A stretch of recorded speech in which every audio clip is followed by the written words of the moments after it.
I was working with Jackie Cooper. That was the story of Judy Garland as a young girl. Who played the young girl again? Andrea McArdle. Andrea McArdle, thank you. She had just come from Broadway. She was a star of Annie on Broadway. She was very nice. She was very good. And terrific singer. And she played the role, as I say, of Judy Garland as a young girl. We did a lot of pre-scoring. The last scene in the picture was I think the only time I ever got to be on screen with all the films I've done. Jackie Cooper said to me, he said, I'd like you to play the conductor on the screen. I said, I'm not an actor. He said, it's okay. He said, I love working with musicians. He said, musicians are really good to direct.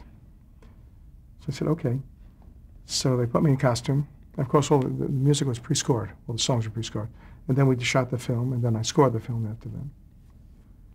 And he put me in a costume, 30s kind of a costume. And my job was, I was a conductor. It was nothing had a character. And I had a couple lines to say. One was, gentlemen from the top. And I started to conduct. That was one line. And then he said, now I have one scene I'm going to do. The end of the movie is going to be Judy Garland singing Somewhere Over the Rainbow. And he said he wants to get kind of a surreal look about the whole thing because this is the end of this particular movie, but we all know what happens to the older Judy Garland and the child that she lost, and because she was so busy as an actress, and she died at a young age anyway, as a woman.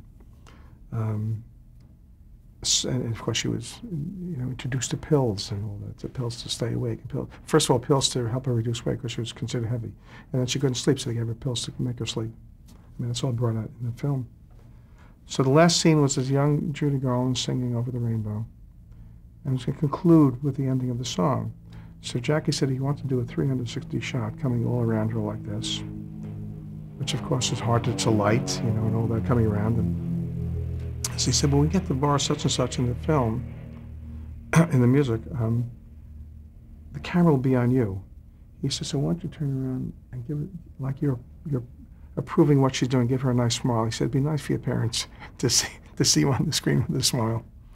So of course, at the appropriate time, I turned around and I smiled at the camera. I ended up on the cutting room floor anyway.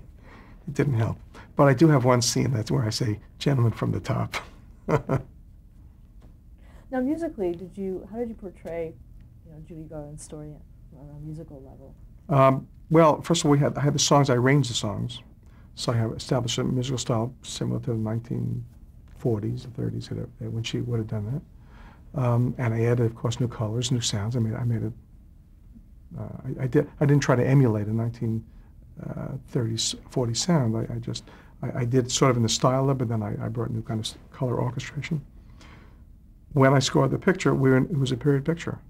So I used a lot of styling of the period to score, and yet I always try to bring my own persona into it as well.